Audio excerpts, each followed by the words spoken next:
প্রথম হিসাবে আমাদের ঘরবাড়ি বিক্রি করে দিতে হবে। আমরা আপনাদের মাধ্যমে রিকোয়েস্ট রাখি যে আমাদের জানি ব্রিক মিলটা অন্তত যে কটা মাস আছে চলে, আমরা জানি খেয়ে বাঁচতে পারি, কাজ করতে পারি ভাই। আমি চাই সাভার উপজেলায় ডি গ্রেড ইয়ারসেল ঘোষণা করছে, এটার আমরা সাধুবাদ জানাই, কিন্তু আমাদের পূর্ব পরিকল্পিতভাবে কোনো নোটিশ না কইরাই আমাদের এইখানে এই ডি গ্রেড ইয়ারসেল ঘোষণা করছে। এখন আমাদের ঊর্ধ্বতন কর্তৃপক্ষের নির্দেশনা যদি থাকে তাহলে আমাদের মোবাইল কোর্টে বের হতে হবে।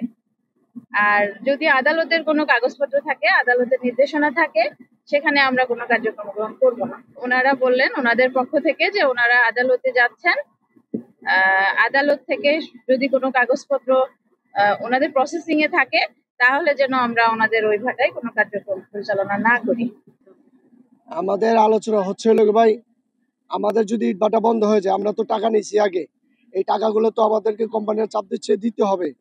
যদি আমাদের দিতে হয় সেটাগুলো আমরা তো খরচ করে ফেলেছি, আমাদের ঘর বাড়ি বিক্রি করে দিতে হবে, সর্বোচ্চ শেষ হয়ে যাবো আমরা। এখন আমাদের রিকোয়েস্ট সরকারের প্রতি, এই সরকারের প্রতি আপনাদের মাধ্যমে যাতে আমরা জানাইতে পারি যে অন্তত যে কয়টা দিন সামনে আছে চলুক, আমরা কাজ করে খেতে পারি, আমাদের টাকাগুলো জানি আমরা পরিশোধ করে বাসা চলে যেতে পারি, এটা ভাই আমাদের রিকোয়েস্ট। তাহলে আপনারা প্রথম হিসাবে আমাদের ঘর বাড়ি বিক্রি করে দিতে হবে। এদিকে আপনারা একটু দৃষ্টি দিবেন ভাই, আপনার নাহলে দেশে আর হয়ে যাবো। কি করবো আমরা তো এই কাজটাই শিখেছি, আমরা তো লেবার দিয়ে এই কাজটাই করি, এই কাজ ছাড়া আমাদের আর কোনো কাজ নেই, আমরা ওই কাজটা শিখছি। আশা করবো সামনে যদি আমাদের এটা বন্ধ হয়ে যায়, আমরা যে কোনো কাজ বাঁচতে থাকলে কাটতে হবে, আমরা চেষ্টা করব। আমরা আপনাদের মাধ্যমে রিকোয়েস্ট রাখি যে আমাদের জানি ব্রিক মিলটা অন্তত যে কটা মাস আছে চলে, আমরা জানি খেয়ে বাঁচতে পারি, কাজ করতে পারি ভাই। এই রিকোয়েস্ট আপনাদের প্রতি, আপনারা এটা জানিয়ে দেবেন। আমরা রিকোয়েস্ট করব যাতে সরকার আমাদের এই দাবিটা রাখে। আমরা জোরালো আবেদন জানাচ্ছি যাতে আমাদের এই কাজটা নষ্ট না হয়, বন্ধ না হয়, ইট ভাটাগুলো চলুক, আমরা যেন পেটে ভাতে খেতে পারি, আমাদের ছেলে মেয়েদের নিয়ে বাঁচতে পারি। আমি চাই সাভার উপজেলায় ডি গ্রেড ইয়ারসেল ঘোষণা করছে, এটার আমরা সাধুবাদ জানাই, কিন্তু আমাদের পূর্ব পরিকল্পিতভাবে কোনো নোটিশ না কইরাই আমাদের এইখানে এই ডি গ্রেড ইয়ারসেল ঘোষণা করছে। আমাদের যদি পরপর 3টা নোটিশ করা হইতো তাহলে আমরা এটার প্রতি শ্রদ্ধা জানাইতাম, কিন্তু আমাদের নোটিশ করা হয় নাই, না করে আমাদেরকে এই ডি গ্রেড ইয়ারসেল ঘোষণা করছে। যে আমরা উদ্বোধন কর্মকর্তার কাছে আমরা আবেদন করছি, পরিবেশ অধিদপ্তর আবেদন করছি, মন্ত্রণালয়ে আবেদন করছি যে আমাদের অন্তত 1 বছরের সময় দেওয়া হোক। আমরা লেবারের টাকা অগ্রিম দিয়েছি, মাটি সংগ্রহ করেছি, কয়লা সংগ্রহ করেছি, ব্যাংক লোন আছে প্রত্যেকটা ব্রিক ফিলে অন্তত 5 থেকে 6 কোটি টাকা, সব মিলা দেখা গেছে যে এক একটা ব্রিক ফিলে 8 কোটি 9 কোটি টাকা ইনভেস্টমেন্ট। আমরা চাই আমাদের এই 6 মাসের সময় দিয়া আমাদের এই ইনভেস্টমেন্টটা যাতে আমরা উঠায় নিতে পারি, এটাই আমাদের উদ্বোধন কর্মকর্তার কাছে আকুল আবেদন। আর না, এটা আমাদের কোনো লিখিতভাবে নোটিশ করা হয় নাই, আমাদের আজ থেকে 2 মাস আগে আমাদের এই ডি গ্রেড ইয়ারসেল ঘোষণা করছে। আমাদের যদি 1 বছর আগে ডি গ্রেড ইয়ারসেল ঘোষণা করতো তাহলে আমরা সাধুবাদ জানাইতাম, কিন্তু আমরা এখন সাধুবাদ জানাইতে পারি না। আমাদের ফলপ্রসূ আবেদন হচ্ছে যাদের নাকি ব্রিক ফিলে এই হাইকোর্টে উচ্চ আদালতে দিন আছে, রিট আছে, প্লাস উকিলের কোনো ওপেনিং আছে, তাদের ওইখানে অভিযান করা হবে না, এটা অন্তত আমাদের হেরা আশ্বস্ত করেছে ম্যাজিস্ট্রেট সাহেব। আমরা চাই আমাদের এই 6 মাস অন্তত সময় দেওয়া হোক। সবাই রাজি আছেন তো? এক সরকারি হিসাব মতে দেখা গেছে যে ওনারা বলে 160টা, কিন্তু আমাদের কার্যক্রমে আছে অন্তত 70টা। আমরা চাই এই 70টা ব্রিক ফিলের অন্তত 6 মাসের সময় দেওয়া হোক।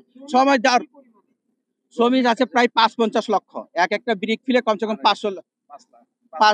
5 লাখের মতো লোক আছে সাভার উপজেলায়।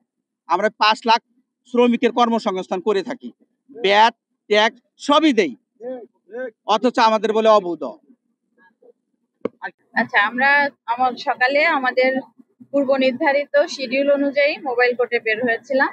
পরে আমরা আসার পথে জানতে পারলাম যে রাস্তার মধ্যে মানববন্ধন করছেন।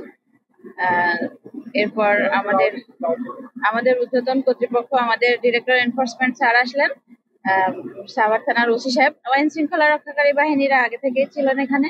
ওনারা পরে স্পটে আসলেন, এসে মনে হয় কথা বললেন। শ্রমিকদের যারা নেতা ছিলেন, মালিকদের যারা নেতা ছিলেন, ওনারা সবাই একসাথে বসার সিদ্ধান্ত হলো। এটা ঠিক ফর্মাল মিটিং না, তো মত বিনিময়ের মতো। তো ওনারা বললেন ওনাদের পক্ষ থেকে যে ওনারা আদালতে যাচ্ছেন। আদালত থেকে যদি কোনো কাগজপত্র ওনাদের প্রসেসিং এ থাকে তাহলে যেন আমরা ওনাদের ওই ভাটায় কোনো কার্যক্রম পরিচালনা না করি।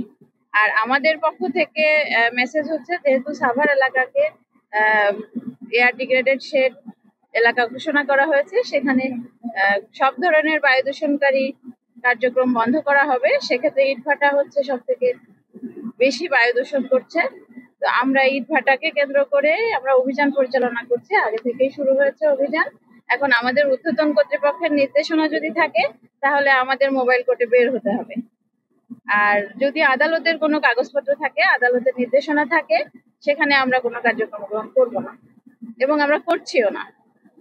আমরা আমাদের নিয়মিত কার্যক্রম অব্যাহত রাখবো। এটাই সরকারের নির্দেশনা প্রতিপালন করবো। আগেই ইটভাটা মালিক সমিতির সাথে আমাদের সাভারে যে প্রশাসন আছে, পুলিশ প্রশাসন, আমাদের ইউনো ইনসিডেন্ট, সবার সাথে মিটিং করা হয়েছে। ঊর্ধ্বতন পর্যায় থেকে অফিসাররা এসে মিটিং করেছে এবং তাদেরকে জানিয়েছে বিষয়টা। অবশ্যই তাদের অবগত করা হয়েছে। আমি Khairun Nahar, senior assistant secretary and executive magistrate, পরিবেশ অধিদপ্তর।